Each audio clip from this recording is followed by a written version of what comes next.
Welcome to Fantastic Vision. Please subscribe us before you watch today's video. As we all know, due to changes in the external environment, chip foundries like TSMC and Samsung have lost the ability to freely ship to the outside world. This move has disrupted Chinese companies' access to external outsourcing and severely restricted the development of China's chip industry.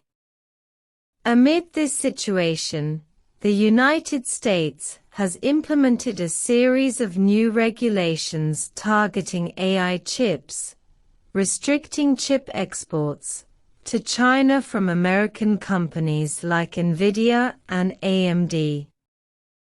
Although the US lifted restrictions on Nvidia's H20 series chips before the new round of US-China tariff negotiations, reports have surfaced that these chips have been equipped with backdoors for remote monitoring and positioning. This report quickly sparked heated discussion in foreign media.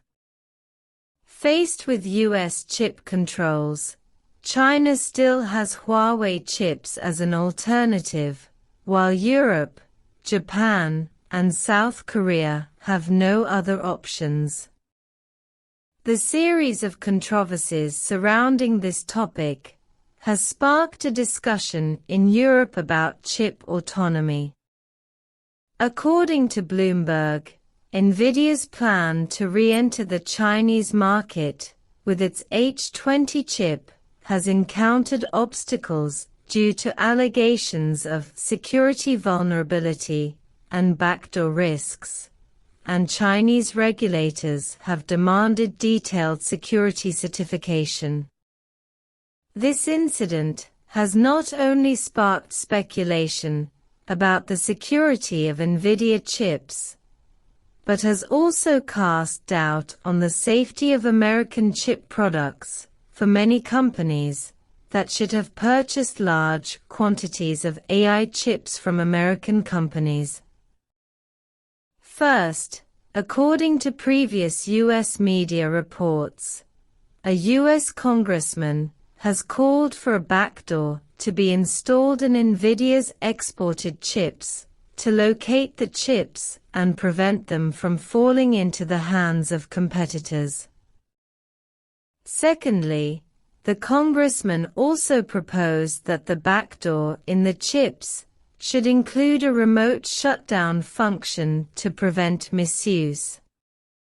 The implication is that all US chips purchased by foreign companies will be equipped with so-called backdoors. Whether the user agrees or not, the chip you paid for is good, but whether you can use it properly in the future depends on the US's attitude. It's like buying a car outright, only to have the seller install GPS and a remote shutdown function. Even more terrifying, no one knows when the car will be towed away, or its power and fuel will be cut off, and the buyer is completely unaware and unable to avoid this. This topic quickly sparked controversy in foreign media, and was elevated to the level of national security and the safety of corporate confidential data. After all, no country wants imported products to pose security risks to its infrastructure. The artificial intelligence industry, in particular, relies on a large number of AI chips. Secondly, American chips have backdoors, and European companies lack alternatives like Huawei chips from China.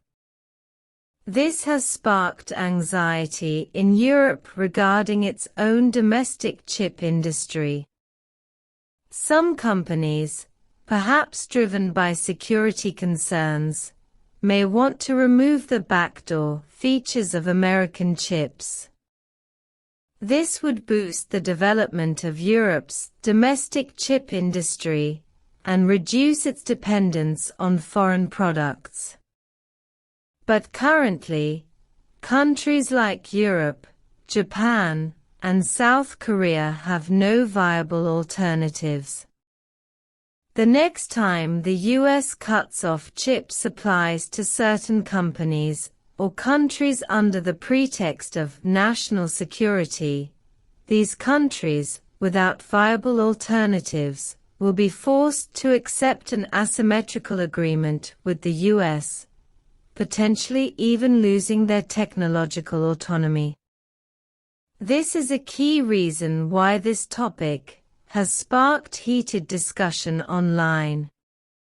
Ultimately, the heated debate in Europe over the chip issue is a concrete manifestation of the shadow of US monopoly in the global high-end chip industry. When some countries or companies realize that American chips are no longer secure, localized substitution is almost inevitable. This undoubtedly presents an unprecedented challenge to US chip hegemony. The reckless behavior of the chip industry, which benefits all of humanity, and the attempt to implant harmful backdoors in AI chips are both a step backward in human industrial history. Choosing and not having a choice are two different scenarios. China's development of an independent and self-reliant chip industry chain is offering the world another option. Isn't the US's goal in revising chip regulations to monopolize the software and hardware that are crucial to national digital sovereignty and infrastructure security? Clearly, Europe has now grasped some of this reality. The next steps depend on the decisions and courage of its leaders. The US chip backdoor scandal has triggered global security anxiety, and Europe has been forced to face the dilemma of having no alternative solutions. China's independent chip industry chain provides the world with new options. What are your thoughts on this? Feel free to leave a comment and discuss.